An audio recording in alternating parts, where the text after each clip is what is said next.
Most men wake when comfort allows it. Their eyes open only after the body has had enough rest, enough warmth, enough safety. They rise slowly, already behind the day, already reacting instead of commanding. This is where weakness begins, quietly, invisibly, before a single decision is made. I learned long ago that the moment of waking is not neutral. It is a battlefield. Whoever wins the first moment controls the rest. When you wake before comfort, you meet yourself without excuses. The body resists. The mind whispers reasons to stay still. This resistance is not an enemy, it is the gate.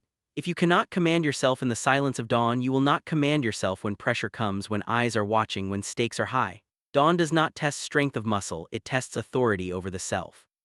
The early hour strips away illusion. There is no applause, no witness, no reward, only choice. To rise when it is inconvenient is to declare dominance over impulse. Each morning becomes a small but decisive victory. These victories accumulate, they harden the will, they teach the mind that command is not debated, it is obeyed. Comfort is seductive because it feels harmless. One extra moment, one delayed action, one softened edge, but comfort trains hesitation. It teaches the body that resistance can negotiate, that discipline can wait. The mind learns this lesson quickly and it applies it everywhere. What begins at waking spreads into work, into conflict, into crisis. The man who delays the morning delays life. When you rise early, you gain something most men never experience: unclaimed time. Time untouched by noise, by opinion, by urgency imposed by others. This time is power. It allows preparation instead of reaction. It allows reflection instead of confusion. In this quiet, the mind sharpens itself, thoughts become clean, intent becomes clear, action gains precision. The world respects those who are prepared before they are required, but preparation is invisible. It happens when others sleep. It happens when no one is watching. That is why so few commit to it. They crave recognition more than mastery. The disciplined understand that strength does not announce itself, it reveals itself only when necessary. Rising early also teaches restraint. The body learns to function without indulgence. The mind learns to move without motivation. This is critical. Motivation is unreliable. It comes and goes like weather. Discipline remains. When you wake before comfort, you act without waiting to feel ready. Readiness becomes a result of action, not a condition for it. There is clarity in the early hours that cannot be found later. The mind has not yet been polluted by distraction. Decisions made in this state are cleaner, truer, closer to principle. This is where direction is set. A man who sets his direction early does not wander during the day. He moves with purpose even when circumstances shift. Many believe strength is forged in dramatic moments: conflict, struggle, victory. They are mistaken. Those moments only reveal what has already been built. Strength is forged quietly, repetitively, in moments so small they are easy to ignore. The decision to rise early is one such moment. It seems insignificant. It is not. It is foundational. When you conquer the morning, you reduce fear. The mind that has already faced resistance is not startled by it later. Pressure loses its sharpness. Unexpected difficulty feels familiar. You have already practiced discomfort before the world demanded it. This creates calm under strain, steadiness under chaos. The body adapts. Fatigue becomes manageable. Focus deepens. Energy is conserved and directed rather than wasted. The early riser does not rush, he proceeds. He has already claimed ground before others take their first step. This advantage compounds over time, quietly but relentlessly. There is also humility in rising early. You are reminded that the world does not wait. Time moves forward whether you are prepared or not. To wake before comfort is to acknowledge this truth and respond to it with discipline rather than denial. It is an acceptance of reality, not a negotiation with it.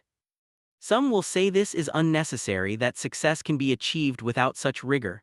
Perhaps, but success without discipline is fragile. It collapses under pressure. The goal is not comfort or applause, it is unshakable steadiness. It is the ability to stand firm regardless of circumstance. That steadiness begins in the first moments of the day. The habit of early rising also builds self-respect.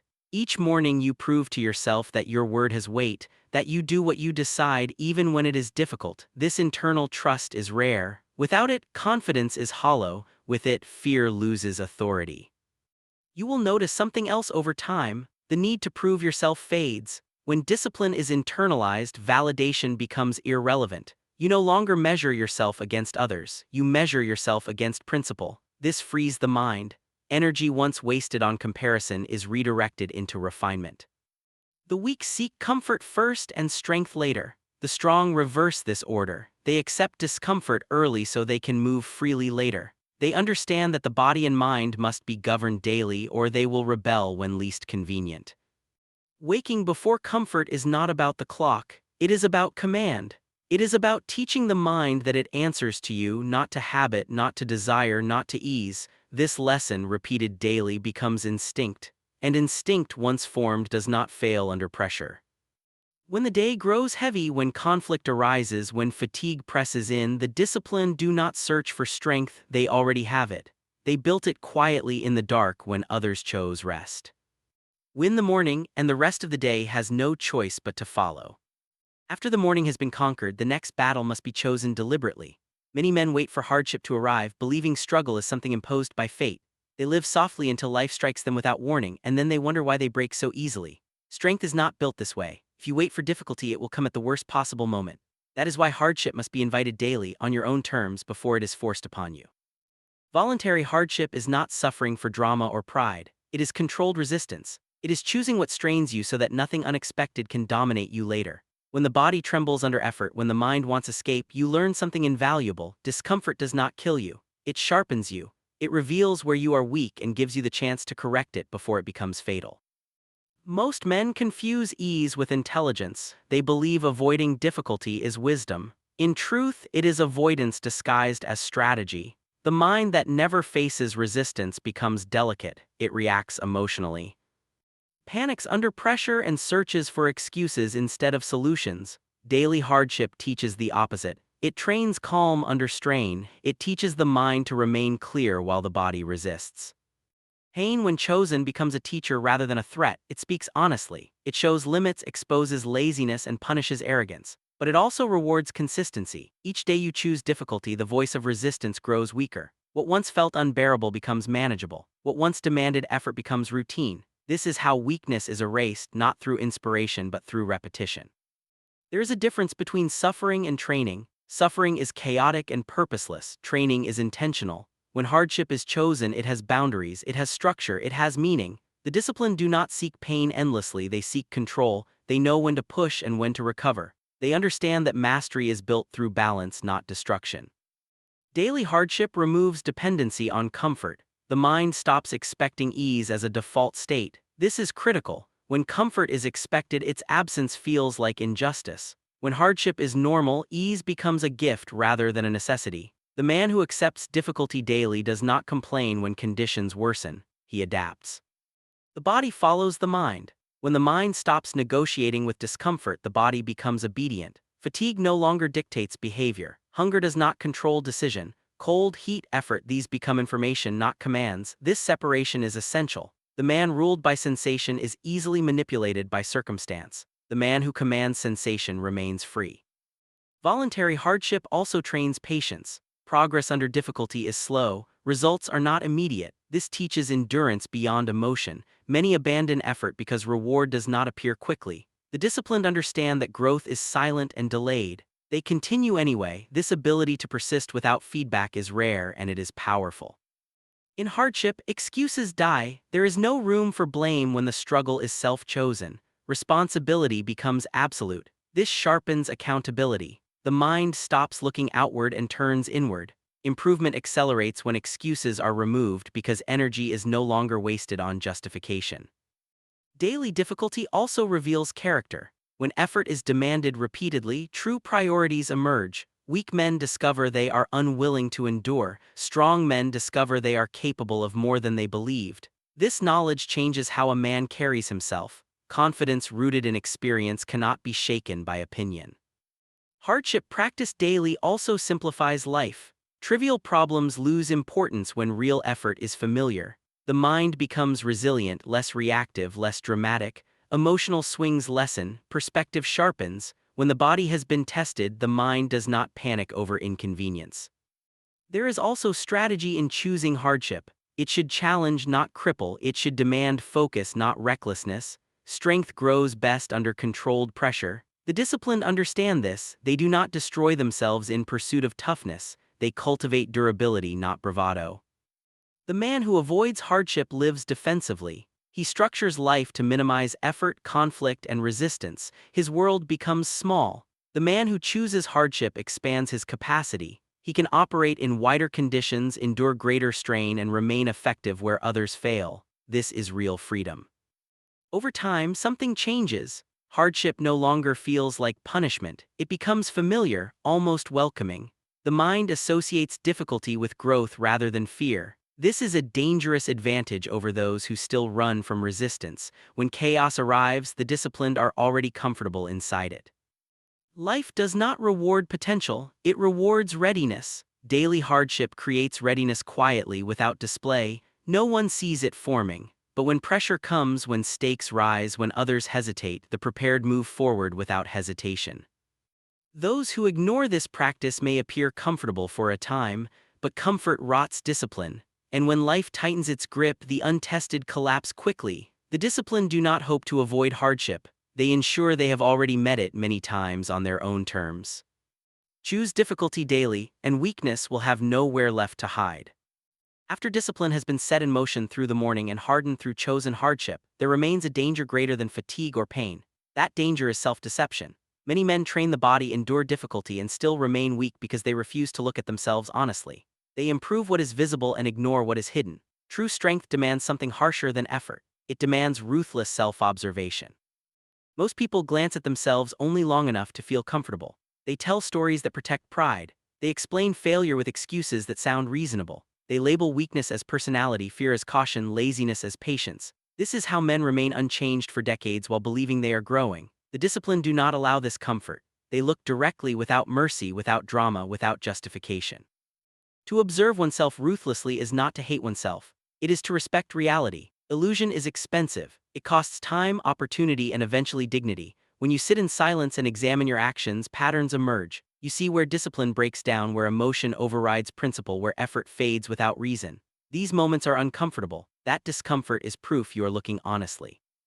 Many avoid this practice because it strips away identity. The image of who you believe you are does not survive close inspection. Pride resists this fiercely. The mind fights to preserve its stories, but growth begins only when stories end. What remains is fact, and fact, though cold, is useful. Self-observation requires stillness. Noise hides weakness, busyness disguises avoidance. When movement stops, the mind has nowhere to run, thoughts surface unfiltered, reactions replay themselves, decisions reveal their true motivations. The disciplined watch these without flinching. They do not correct immediately. First, they observe. Correction without understanding is shallow. Observation without reaction is power. In this practice, there is no enemy but dishonesty. You do not judge yourself harshly, nor do you forgive yourself easily. You record, you note patterns, you ask simple questions. Why did I hesitate? Why did I avoid this? Why did I speak when silence would have served better? These questions are weapons. They cut through ego and expose truth. Weak men defend themselves internally at every turn. Strong men prosecute their own flaws relentlessly. This does not create self-loathing. It creates precision. When flaws are clearly identified, effort becomes focused. Energy is no longer wasted on pretending, it is directed toward correction. There is also humility in this practice. You realize how often emotion has guided you without permission, how often comfort has influenced decision, how often fear has worn the mask of reason. This awareness does not weaken resolve, it strengthens it. You cannot govern what you refuse to acknowledge. Ruthless observation also reveals strengths that were previously unnoticed. Endurance that went uncredited, patience that held longer than expected, discipline that remained when motivation disappeared. These truths matter as much as flaws. Accurate self-knowledge builds confidence grounded in evidence, not fantasy. Most men seek feedback from others because they are afraid to look inward. Praise feels good. Criticism stings. Both are unreliable. External judgment is distorted by opinion, envy, and misunderstanding. Internal observation, when honest, is precise. It is free from flattery and free from cruelty. It deals only in fact. This practice must be daily. Occasional reflection changes nothing. The mind adapts quickly and hides weakness again. Daily observation keeps it exposed. Like a blade that is sharpened regularly, the mind remains keen only through consistent attention. There will be moments when what you see disgusts you. Cowardice revealed, laziness exposed, pettiness uncovered. Do not turn away. Turning away guarantees repetition. Staying present allows change. Discipline is not built by avoiding weakness but by confronting it repeatedly until it loses power. Over time, something subtle happens. You begin to catch weakness in the moment, not afterward. Reaction slows, awareness expands, choice appears where impulse once ruled. This is mastery beginning to form, not loudly, not dramatically, quietly, internally, permanently. Self-observation also eliminates blame. When you see clearly how your actions create outcomes, excuses lose their appeal. Responsibility becomes complete. This is heavy, but it is also freeing. When responsibility is total, control is total. Nothing is left to chance or complaint. Many men train to defeat others, few train to defeat their own illusions. Yet illusion is the most dangerous opponent. It cannot be struck from the outside, it dissolves only under honest attention. This is why so few become unshakable. They never learn to look without lying. The disciplined mind treats itself like a student, not a victim. Errors are noted, corrected, and released. There is no indulgence in shame, no dwelling in regret. Reflection serves action. Action confirms learning. The cycle continues without emotion. If you cannot look at yourself honestly, no amount of effort will save you. Strength built on illusion collapses under pressure. But strength built on truth stands even when the body is tired and circumstances are hostile.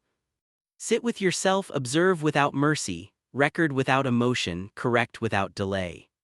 See yourself clearly, and nothing inside you will remain unconquered.